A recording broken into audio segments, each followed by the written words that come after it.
saudara-saudara jemaat Tuhan, ada pendapat kuno yang mengatakan bahwa yang bisa atau yang dapat jadi pemimpin hanyalah yang memenuhi kriteria seorang keturunan bangsawan, seorang kaya, seorang berani, seorang pintar, atau siapa.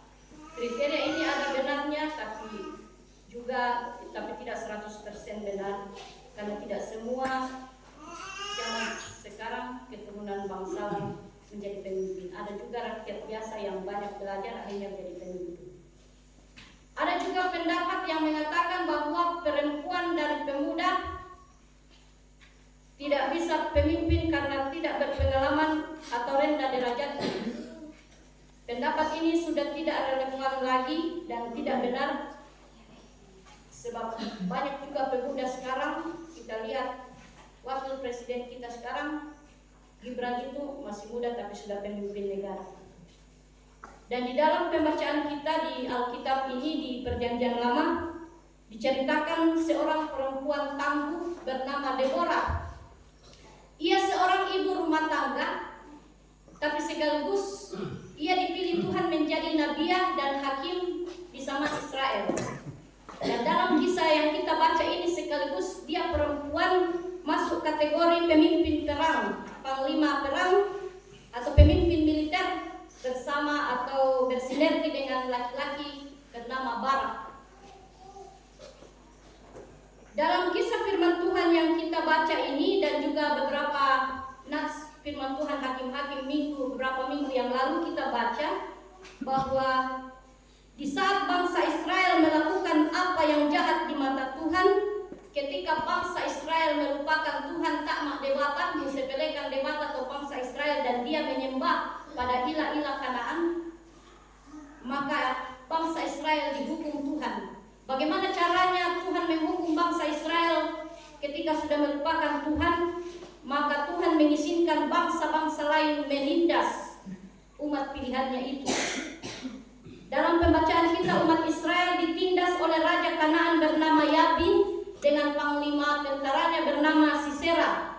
Sisera memiliki 900 kereta besi dan menindas dengan keras umat Israel. Bukan ditindas 1 tahun, tapi ditindas 20 tahun lamanya. Manila juga di sebulan itu ditindas sudah menderita, apalagi ini 20 tahun derita dituai oleh umat yang tidak lagi menyembah kepada Allah Israel. Di saat umat dalam penindasan dan penderitaan berat, barulah mereka sadar untuk kembali mencari Tuhan Allah Israel. Ia meminta belas kasihan kepada Tuhan. Ia datang meminta pengasihan dan keadilan Tuhan.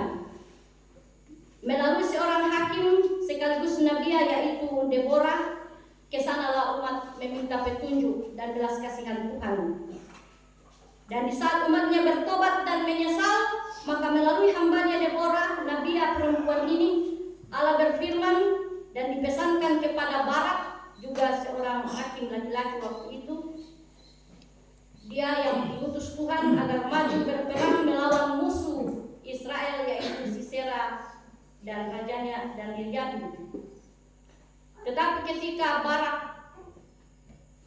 disampaikan pesan Allah kepadanya, Barak sang laki-laki ini ragu, dia kurang beriman.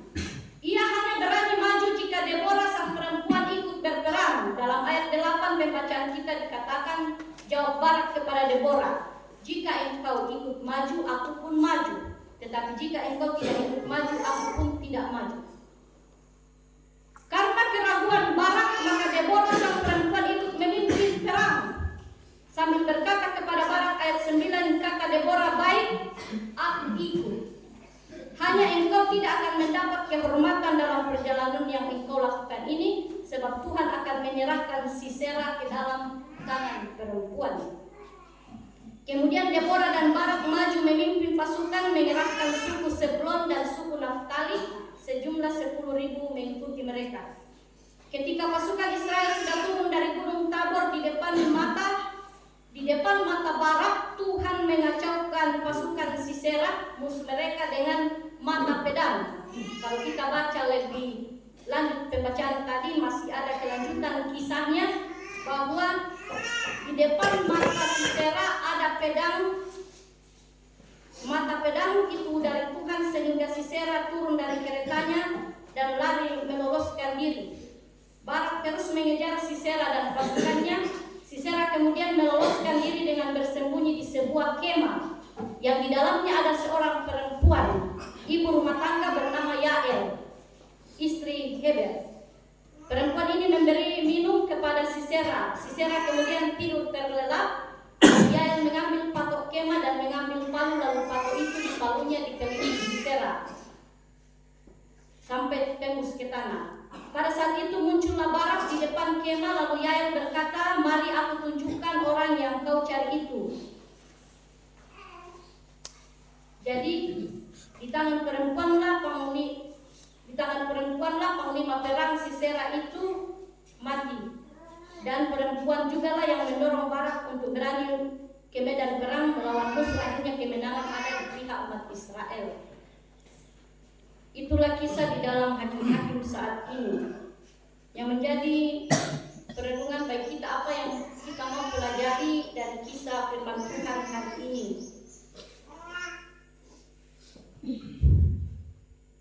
Mungkin kita bertanya kenapa Tuhan izinkan perang. Dalam beberapa tafsiran dan perenungan mengatakan bahwa karena Tuhan ingin menguduskan umat pilihannya, dan Tuhan ingin membuat umatnya mengalami pergumulan dan kembali mengingat Tuhan. Pelajaran dari kisah ini yang pertama, Tuhan memilih dan memakai siapa saja untuk menjadi pemimpin. Entah dia laki-laki, entah dia perempuan atau pemuda.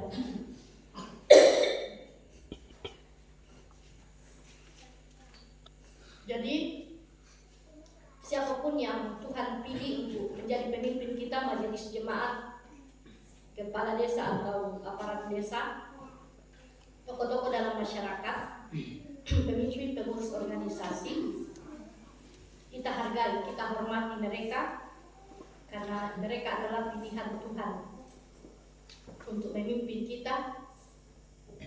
Karena itu kita perlu menghormati dan menerima dan mau menerima keputusan-keputusan dari para pemimpin kita, karena kita percaya mereka mengambil keputusan wibawa dan kuasa Tuhan, bukan keinginannya sendiri.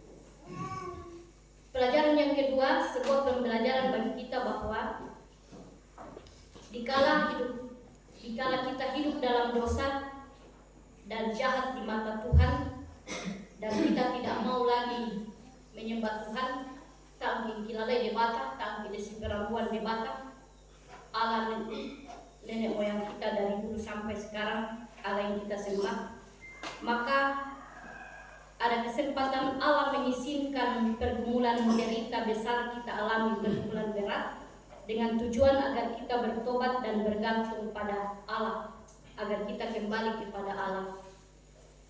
Karena itu janganlah berbuat dosa, hindari kejahatan. Jangan sampai nanti saudara diberi pergumulan baru sadar bahwa saya membutuhkan Allah. Tapi bukan berarti tetapi pergumulan juga bisa diizinkan Allah karena Allah menyatakan kuasa-Nya. Tidak selamanya pergumulan ada karena dosa manusia, tapi ada juga rencana Tuhan mau mungkin membuat kita naik kelas iman. Kenapa diizinkan ada pergumulan berat? Kemudian kita harus positif melihat bahwa di masa lalu betapa umat pilihan Tuhan itu disayang Tuhan, dia dijaga. Sekalipun umat Tuhan sering gagal mengikut Tuhan, sering jatuh ke dalam dosa, sering meninggalkan Tuhan, tapi Tuhan tetap setia memelihara umat panggilannya. Bahkan Allah berperang bersama mereka melawan musuh-musuh mereka. Karena itu kita sebagai umat pilihan Tuhan yang dipanggil menjadi pengikut Yesus, mari terus bersyukur. Tak menomba si dalam perdebatan. Jangan pernah meninggalkan Tuhan. Tak sekarang debata Allah nabi. Karena itu perjanjian Allah dengan kita umat perjanjiannya. Setiap orang Kristen yang tak punya keterampilan debata sebenarnya melanggar perjanjian antara Allah dan manusia sejak dulu. Karena itu seluruh umat Tuhan, mari kita sambut, karena tidak gampang menjadi umat pilihan Tuhan. Tidak ada banyak orang di dunia ini, ribuan miliaran orang di dunia ini, tetapi hanya kita yang dipilih Tuhan menjadi umat pilihannya yang diselamatkan. Karena itu kita jaga mana apa yang dia pilihan, karena pilih debata menjadi umat yang diselamatkan. Mari betul-betul taat sebagai pengikut Yesus, ibadah yang benar di dalam pelakuan kita melakukan kasih pada Allah sesama dan diri sendiri, bukti bahwa kita ini pengikut Yesus yang diselamatkan. Jangan sampai dalam hidup sehari-hari perbuatan kita penuh kejahatan tidak menunjukkan bahwa kita pengikut Yesus. Pengikut Yesus sejati, orang yang disebut beriman dan diselamatkan, adalah orang yang tidak hanya mengaku Yesus di bibirnya, tapi dia adalah pengikut Yesus pada penampakan debata pada naturalnya. Itulah bukti orang-orang beriman pada Yesus. Inilah firman Tuhan bagi kita. Amin.